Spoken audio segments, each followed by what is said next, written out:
Well, Ivan, thank you and good afternoon.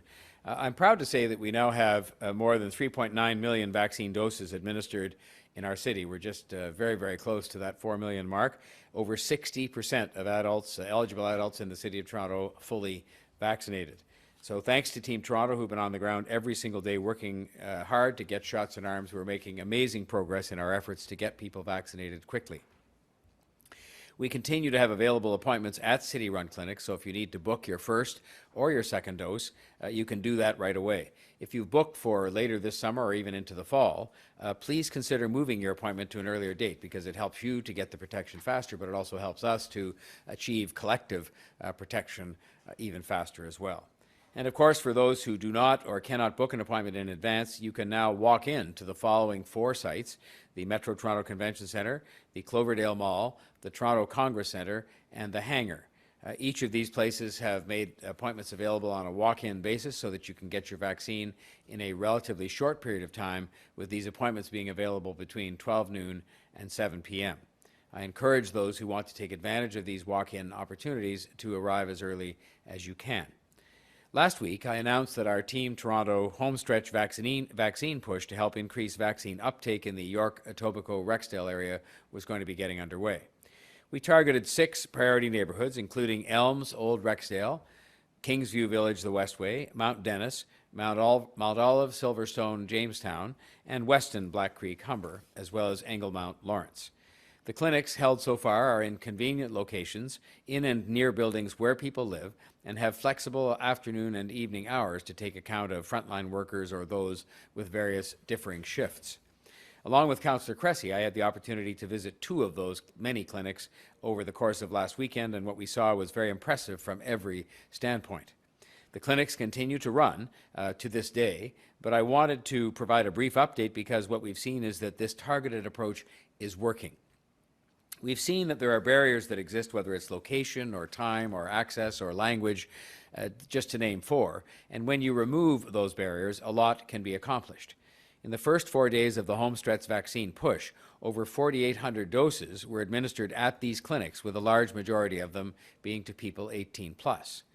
To dive deeper into that, we administered 2,615 doses in the 6 neighbourhoods over the July 10th and 11th weekend, and that compares to 1,400 doses the weekend before.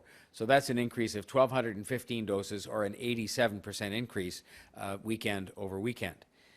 16% of the total doses administered in those clinics were first doses, which is significantly higher than the rate of first dose now being experienced in our city-wide clinics. One clinic alone, administered 55% first doses to the people who came to that clinic.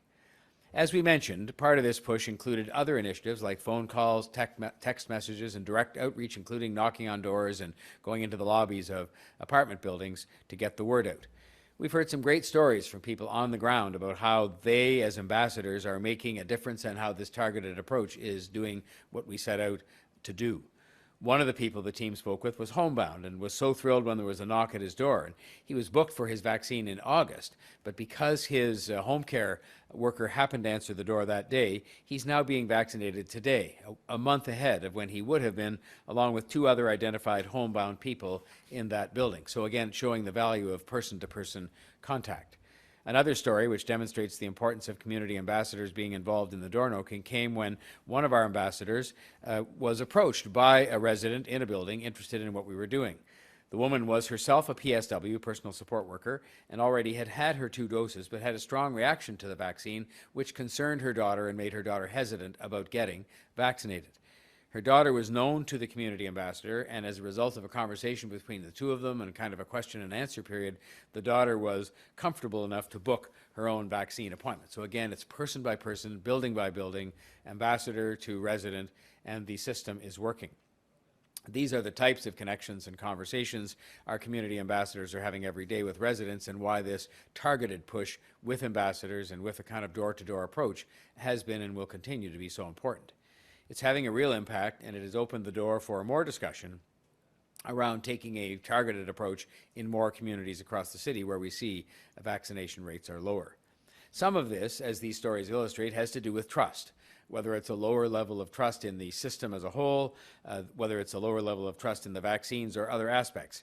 And these conversations take place with ambassadors who the residents do trust, and that helps us go a long way to getting the vitally important vaccinations agreed to. These conversations are ongoing as we see other areas with low vaccination rates to target. But in the meantime, I want to thank our partners, including city staff, Toronto Public Health, Team Toronto, Michael Garron Hospital, UHN, and numerous community agency partners that represent the true grassroots of the north and the west of the city, and many others who made this possible, together with Humber Hospital and others who've been doing great work in this area for several months now. You'll hear more from Dr. de Villa about the vaccines and the mixing of vaccines and all of those questions that continue to come up. May I just plead with people to pursue getting advice from their family physicians, but also to remember the advice of our very own highly skilled medical experts here in Toronto, in Ontario, and in Canada, who have repeatedly assured us, including our own Dr. de Villa, that vaccines, different vaccines and combinations of vaccines are safe and effective.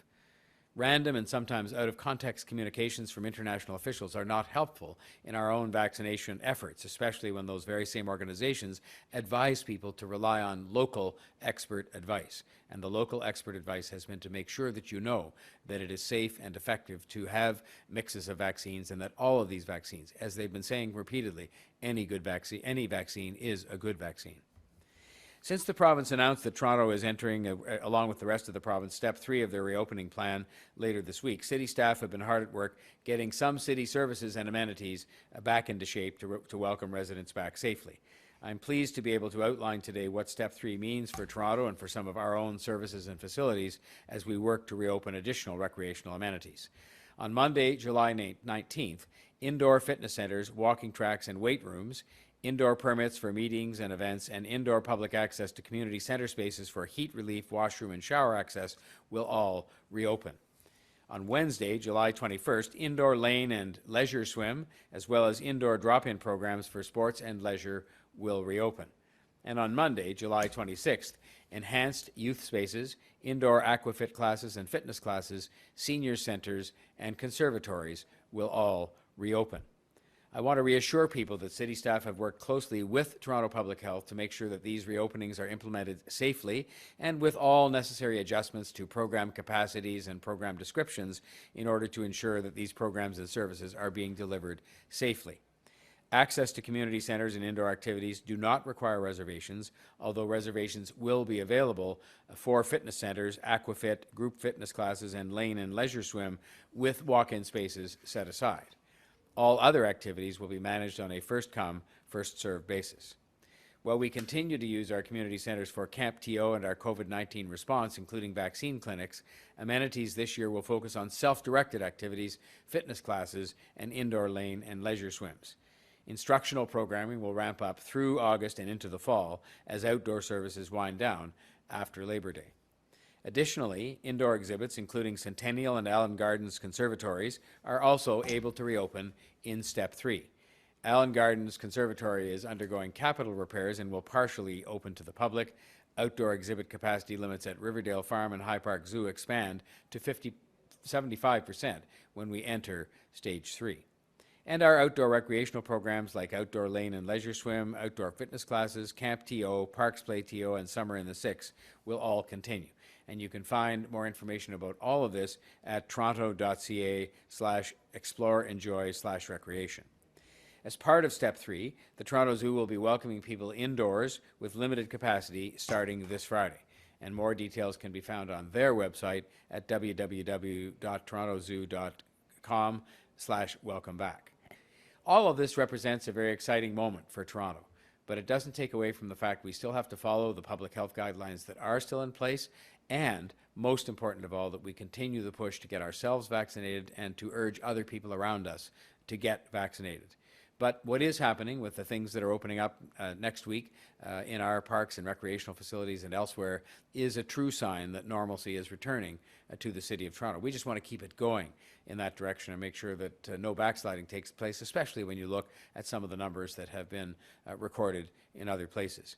I want to just conclude by thanking our city staff who've worked so hard to get things reopened, but also to make adjustments to programs so that we could reopen them safely and make sure that it could happen as soon as possible, but also as safely as is possible.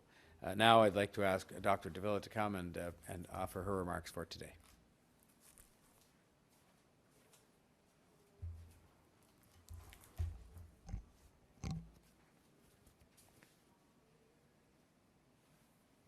Thank you, Mayor Tory, and good afternoon.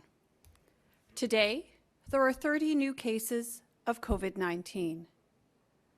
65 people are in the hospital and 25 are in ICU. I'm sorry to say that there have been 4 more deaths from COVID-19. For all the good news these days, these deaths are a reminder that while we are moving in the right direction, we have not yet arrived. The first thing I want to address today is the concept of receiving a combination of 2 different vaccines, as many, many people have already done in Toronto. There has been some confusion following comments on Monday by an official of the World Health Organization. She was responding to a question about the need for future booster shots. Since then, her answer is sometimes being repeated as if she was talking about the mixing and matching of first and second doses. She was not. She was describing what would happen if people decided to try to get a booster on their own and did not rely on medical advice. In Ontario, we follow the advice of the National Advisory Committee on Immunization, which makes its recommendations on the basis, of the best available evidence. On this subject, this includes studies from the United Kingdom, Spain, and Germany that found that mixing vaccines is safe and produces a strong immune response. I myself received Pfizer for my first dose and Moderna for my second, and I can assure you that I am very comfortable that I am protected. The most important thing you can do right now is to be fully vaccinated, and especially to get your first dose if you haven't already done this yet. Some of the earliest advice still holds true. The best vaccine is the vaccine you can get, and we're fortunate that there are lots of options now on where to get your vaccine. In Toronto, we continue to make good progress in vaccinations, and we are on the cusp of an important opportunity. The next 2 weeks are critical to youth vaccination and the return to school in September. Vaccines delivered in the next 2 weeks will be done in time to ensure 28 days passes between first and second dose, followed by the 2 important weeks to develop fulsome immunity. Torontonians have embraced vaccination so thoroughly all these weeks and months. I really hope that our young people will embrace this moment too. Elsewhere, there are some areas that need focus by age and location. By age, those 35 to 49 are still inching upward more slowly than I would wish. The first dose coverage for them still sits in the low 70s, and we've got to see that move substantially higher for everyone's benefit. By location, the push is on particularly in regions to the north and west areas of the city, as you heard the mayor say. This area really felt the burden of the pandemic. Many of the people who staff the services we all rely on call it home.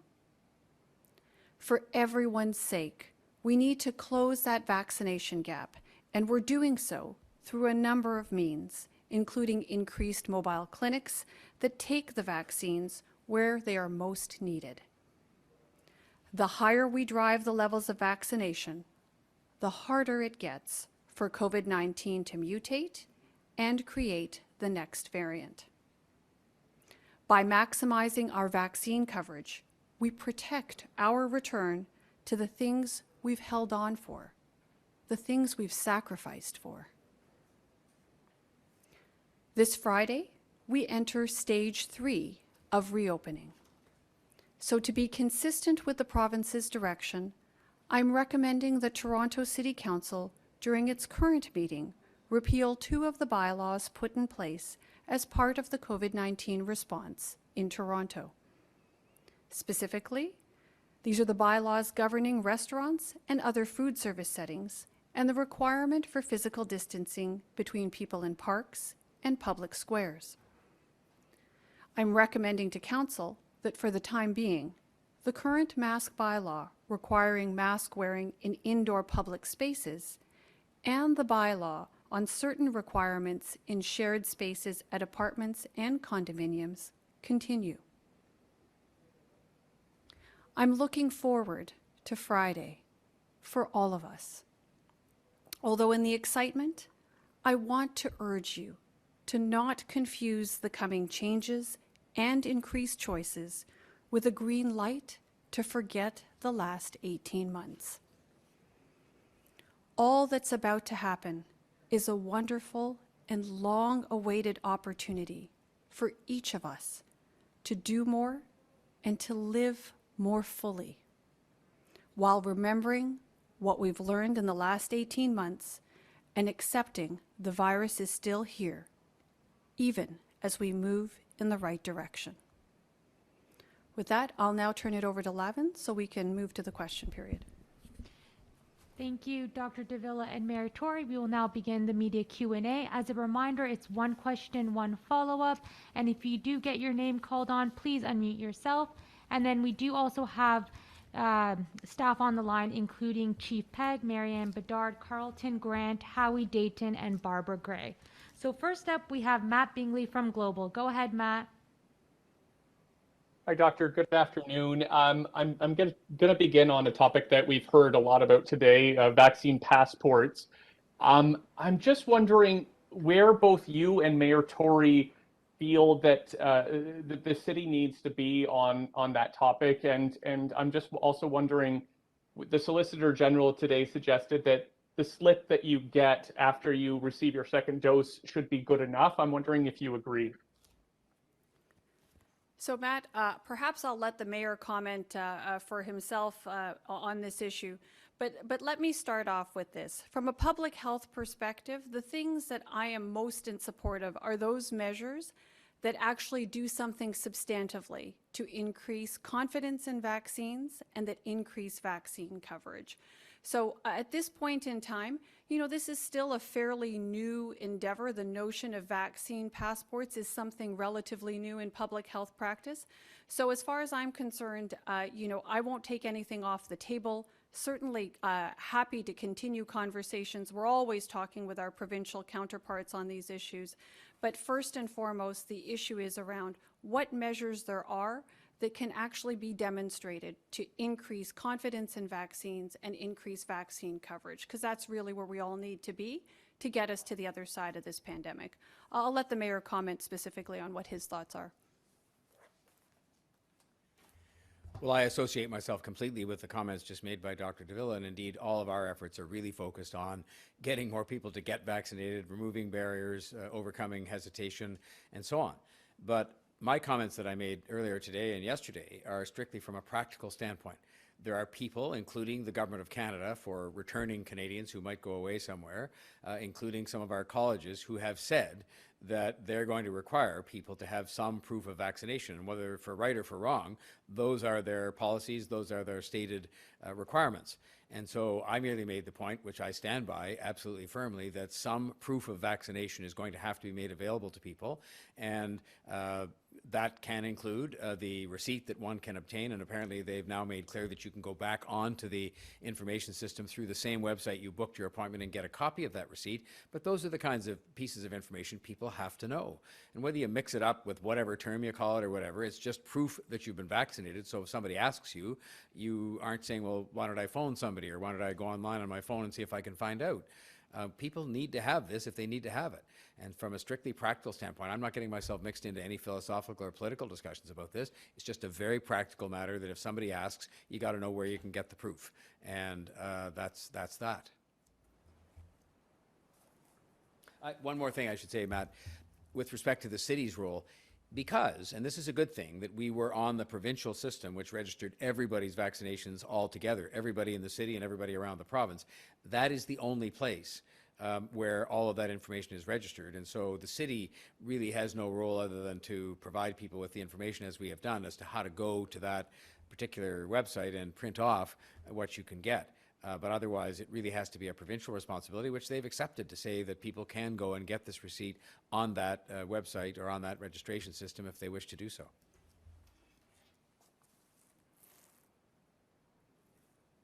Follow up? Matt? You just need to unmute yourself. Okay, we can come back to Matt. So next up, we have Jeff Gray from the Globe and Mail. Go ahead, Jeff.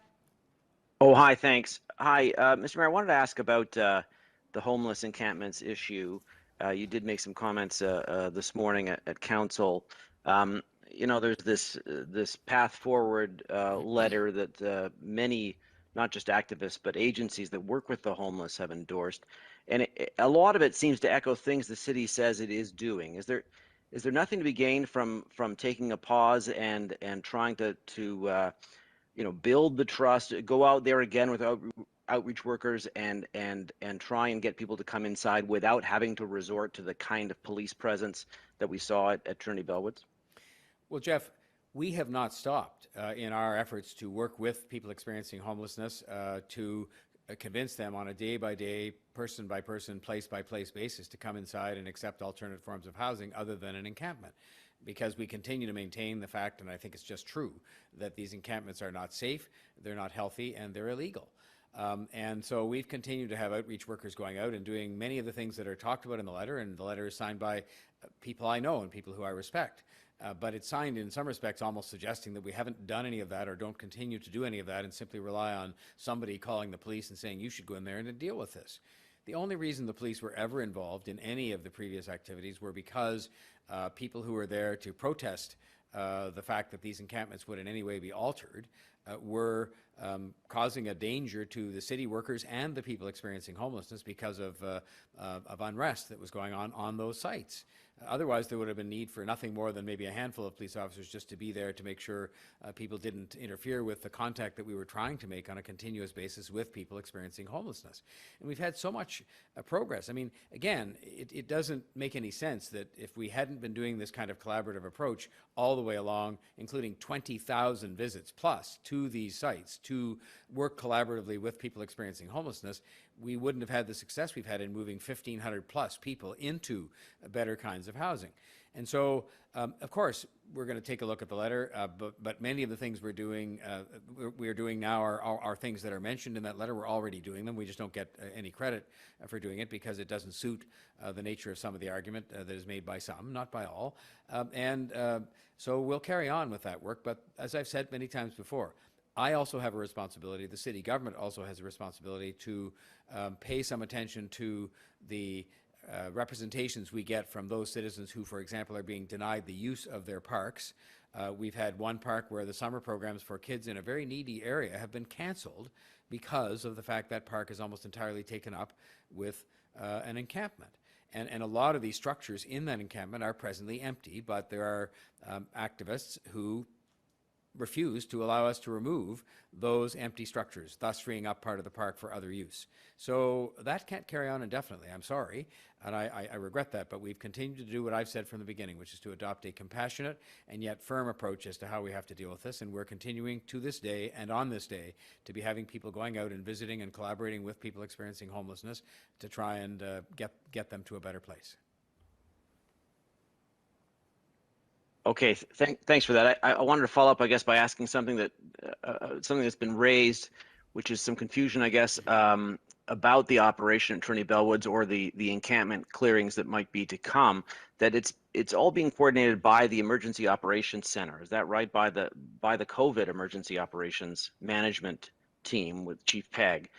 Why isn't it shelter and housing? Why wouldn't they be leading that Well, operation? the fact is, it's a collaborative approach so that we can be sensitive to all of the different issues. So there has to be representation there, obviously, from the shelter and housing group, which is probably the lead group in the context of making sure there is indoor housing available for people, that there are the supports in place at those indoor housing locations, including hotels. So they're still integrally involved. But what we also did was put other people around the table that would be involved, including the parks, forestry, and recreation people. Obviously, the people involved in the enforcement of the law are there really just to make sure that that end of it is covered, and various other city officials, so that all you're hearing is that there's a kind of a table that's been established to deal with the entire issue, and those people have been collaborating with one another right from the beginning in this, because we knew that trying to to have the encampments cleared, which started with getting alternate forms of housing made available to the people who were resident in the encampments and other supports that they needed, was obviously a precursor as far as we possibly could to having the encampments no longer continue to be in the parks, which we had previously said, based on the expert advice we got, were unsafe and were unhealthy and were of course illegal. Thanks, Jeff. We're just going to go back to Matt Bingley. Matt, can you hear us? Hi, yeah, sorry about that. Mute buttons. I'm just wondering, we've been hearing that TFC is ready to begin inviting spectators back as early as even Friday. I'm just wondering if you can confirm that, and if you, just speaking about the phased approach for the city, do you feel like the city is ready for that kind of grand scale of people going back into stands again? Dr. de Villa may wish to address this as well, because we've all been involved in these discussions, and of course, more so than our involvement has been the overall direction set by the province with respect to the requirements that exist in stage 3 or step 3 of the reopening plan. But TFC made it clear from some time ago that they wanted to be back in business playing at home, and then the question has arisen with respect to what spectators could be in the stands to see those games. And of course, we have outstanding a similar kind of request from the Toronto Blue Jays, who are, I guess, one step behind in that they haven't yet been given permission, although we as a city and the province have consented to, from a public health standpoint, to their returning to play in Toronto, subject to certain conditions. And so then the question becomes, well, given the capacity restrictions that mostly apply to smaller venues, what would apply to places like BMO Field or to the Rogers Centre, and how would you work that out? And those are discussions that I think are still ongoing, but more of it is now in the hands of, in the case of TSC, their own decisions about what they're going to do and who they're going to have come to those games. But it is certainly something where we have been very much involved, and as positively inclined to make that happen as is going to be consistent with the safe reopening of the city. Do you want to comment on that, Dr. Bill? Sure. Comments I can make on that? Thanks, Mr. Mayor. Again, a number of the considerations, actually all of the considerations really under step 3 are articulated under the province's legislation and their documentation. And, as far as we're concerned, at this point in time, I think there are many of us, and I made mention of this in my remarks, we're all looking forward to having the opportunity to live life more fully and to enjoy a broader range of activities that are available in our city. But of course, this doesn't preclude people from maintaining good practices. And, I'd like to think that, Torontonians have done a great job over the course of the past 18 months. I think they are extremely well aware of what good practice looks like, when masks are a good extra layer of protection, particularly for those who have unique medical circumstances. So I would just encourage people to continue to follow good public health practice, self-protection measures, and to recognize that outdoor environments are definitely lower risk than indoor environments, and of course, to complete their course of vaccination as soon as is possible. I think taken all together and in keeping with the provincial regulations, we are all looking forward to, again, having a broader range of activities available to us all. Thanks, Matt. Next up, we have Francine from the Star. Go ahead. Oh, hi. My question actually is for Dr. de Villa. At the beginning of the summer, you expressed some concern about the rise of more contagious variants, including the Delta. How concerned are you about Delta and other variants now? Could they drive another wave moving into September when kids go back to school? So, Francine, that's an excellent question, and I think it's one that's on the minds of many public health officials, not just here, but the world over. We are seeing resurgences of activities, or COVID-19 activity, I should say, in various parts of the world, particularly amongst those who are unvaccinated. And I think that we all recognize, understanding what we do now about COVID-19 transmission, the more people are moving out, moving around in their community, and particularly as they move indoors, the risk for transmission increases. But so much of the control is truly in our hands because we have available to us safe and effective vaccines. So to the extent that we are able to drive up confidence in vaccines and drive up vaccine coverage across all those who are eligible to receive vaccine, the more we take away the power of COVID-19 to create new resurgences in activity and to create challenges in our environment. So I just can't emphasize enough how important it is for people to continue to get vaccine, to complete that course, so, the first and the second dose, and to do that as soon as is possible. Do people who, a follow-up question, Dr. de Villa, people who have you mentioned that the variants are sort of moving in that population who are not vaccinated. People who have both vaccinations, are they also at risk of becoming ill from these variants? So, Francine, there's no 100% guarantee, but I think when you look at the studies and the experiences all around the world, those who are fully protected as a result of vaccine are significantly, much less likely to contract disease and therefore much less likely to transmit to others as well. So again, I think all the evidence points towards the safety and the effectiveness of vaccine. Hence, you hear us talking about people really taking advantage of the opportunity. We're so fortunate in this country to have access to these safe and effective vaccines. So I just can't speak enough to how important it is that those who have yet to receive vaccine go out and do that as soon as they can. Thanks, Francine. Next up, we have Derek from CBC. Go ahead. Thanks so much. My first question is for Dr. de Villa. In your opinion, should any businesses in Toronto require vaccination in order to enter those facilities when we enter step 3? If so, which ones and why? Derek, that it sounds like a simple question, and in fact, it's quite complicated. I would suggest this, that certainly it's within the purview of businesses to make assessments as to their own circumstances and understand what makes the most sense. We know that in indoor environments, particularly where people congregate in large numbers, that risk is obviously higher for a disease like COVID-19. But as I just mentioned in the answer to the earlier question, the one thing we can all do to significantly reduce the risk of transmission of COVID-19, and we have so much of it and opportunities that are available for us, is to get vaccinated. So to my mind, the most important thing that we can do right now, each and every one of us, is if you haven't been vaccinated, please get vaccinated. If you have been vaccinated and you know of people within your network who have yet to receive the protective benefit of vaccine, please help them, speak to them, talk to them about your experience, and help them either book the appointment or get to that appointment. I think the more we are able to do this, the sooner we move to the other side of this pandemic, and frankly, the safer and the healthier we will all be. Right, and just to follow up, in Peel Region, the vaccination rates have been strong enough to prompt officials to close their mass vaccination site at the end of this month. Is there a threshold Toronto has in mind that would start a similar process here? So, Derek, that's an excellent question. We're certainly always looking at that which is happening within our clinics and trying to use our resources as most effective and in the most efficient way possible.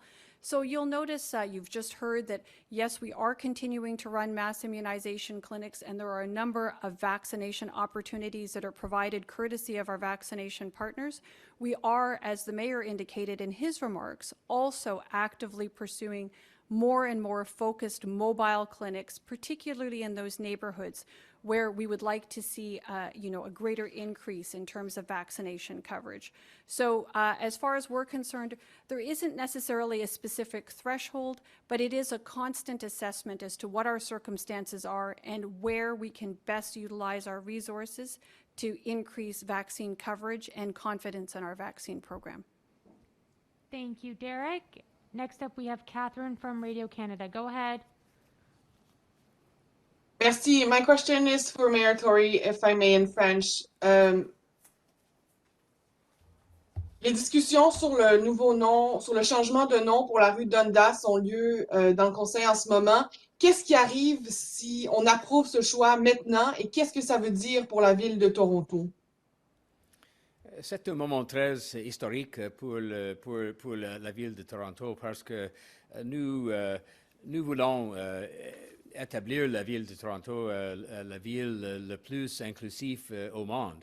Et maintenant, les actions de la part de M. Dundas ont causé beaucoup de traumatisme, beaucoup de traumatisme et se font encore sentir aujourd'hui. Maintenant, et M. Dundas est un homme qui n'a pas jamais visité la ville de Toronto et c'est une opportunité maintenant de changer le nom et c'est une action très, très importante, très symbolique, c'est une opportunité pour nous de commencer les efforts additionnels pour adresser les concerns, les actes de discrimination, les autres choses pour les populations diverses de la ville de Toronto. Et aussi, dans les mois prochains, nous allons établir un processus minutieux au sujet des changements, les normes et pour régler ces problèmes à l'avenir. Follow-up? Merci beaucoup. Have no follow-up. Merci. Okay, that's it for today, everybody. Thank you and have a great rest of your week.